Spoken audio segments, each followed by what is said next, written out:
Good morning, and welcome to the Late to Work podcast. I'm your host, Parker, and thanks for joining today. Hope your morning's going well. I'm on my way to work, and currently I'm on time to work. Happy Tuesday! Happy Tuesday morning. Hope you're having a great Tuesday. And let's just start off with the guest for today. I want to switch things up and see how that goes. So Jarod has got some thoughts to share on life, and he's got some good wisdom. So listen up. Jarod, take it away. Hi Parker, thanks for giving me the opportunity to talk today. My name is Jarod Lawrence. I'm a sophomore industrial design student at Kendall College of Art and Design, and I love baking. I've been baking ever since I was a little kid. When I was 6 years old, my mom started having me help her in the kitchen. We would bake cookies for my sister's soccer games and my football matches and my robotics events, and really whatever excuse we could find to bake, we would bake. We would make a couple dozen cookies here, a couple dozen cookies there, but it added up. And during Christmas time, we would oftentimes bake about 200 dozen cookies a year. It might sound like a lot, but we ended up boxing them up and giving them out to family. That's when I learned that cookies are a sign of something that you can give to somebody. They're easy, simple to make, and they can usually make someone's day a lot better. Plus, if someone has food allergies, you can usually make cookies around that. There's not really a type of cookie that can't be made. For me, when I went off to college, it was tough.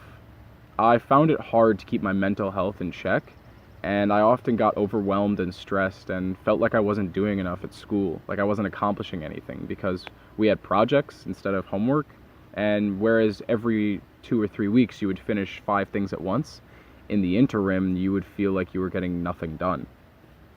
I went back home for Christmas and I told my mom about this, and she set to work making me a recipe book of cookies. I didn't know why at the time, but she said, take this book, and if you feel like you're not getting anything done, make them. It was a little recipe book of cookies that I could make in 30 minutes to an hour. I wouldn't have to take a lot of ingredients, and they wouldn't make a ton, but I could just make them. And I ended up reading and using that book more my last semester than I did any of my textbooks. If I was overwhelmed, stressed, discouraged, or just really needed a break, I'd crack open the book, go to the oven, and make a batch of cookies. Not to mention the fact that it gave me something sweet to eat when I was at school. It was something cathartic that I could start and finish in the same day. And I think it really helped my mental and physical health when I was at school. Although I did end up getting that freshman 15 after all. I guess the moral of the story is, even if you can't control what's going on in the world around you, you can always control the temperature of your oven. And if that's not close enough, then I don't really know what is. So thanks for giving me the opportunity to talk to you, Parker, and have a good one. And we're back. Thank you so much for sharing, Jarod. That was some good stuff you had to say. I hope you get to share again in the future. My car sadly broke down, so right now I'm borrowing someone's car just for a little bit and trying to buy a car as soon as possible. I was looking at cars, looking at Lamborghinis and some Teslas, but found those aren't really in my price range. Not even close. So looking more at my price range just to see what to buy. And I was going to buy a beater car, something cheap. But I thought, you know what? I'm in college, and it might be worth it to get a car that will last me like a few years out of college, spend a little bit more, and get one that'll last a little longer. But I wanted to say something.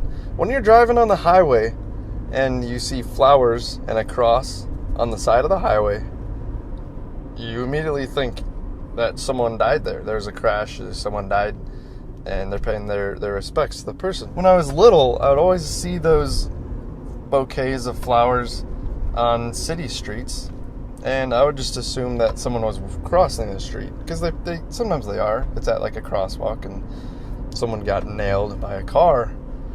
So I just assumed when you're on the highway and you see the flowers, then someone is trying to cross the road on the highway. And I was just like, growing up, like, why are all these people trying to cross the highway? Like, you don't ever see the people crossing the highway. Maybe because they all die when they do it, but we got these flowers on the side of the road. But I was wrong. I was wrong once. I've been wrong again. And they're not crossing the road. They're just car crashes on the highway. Anyway, I'm almost to work right now, so I gotta go. So it's a short podcast for today, but thank you so much for listening. We've got a super cool story this Thursday from a guy named Sean who submitted, And I hope you guys tune in for Thursday's podcast. I will talk to you later. I'm your host, Parker. Hope you have a great day. Bye-bye.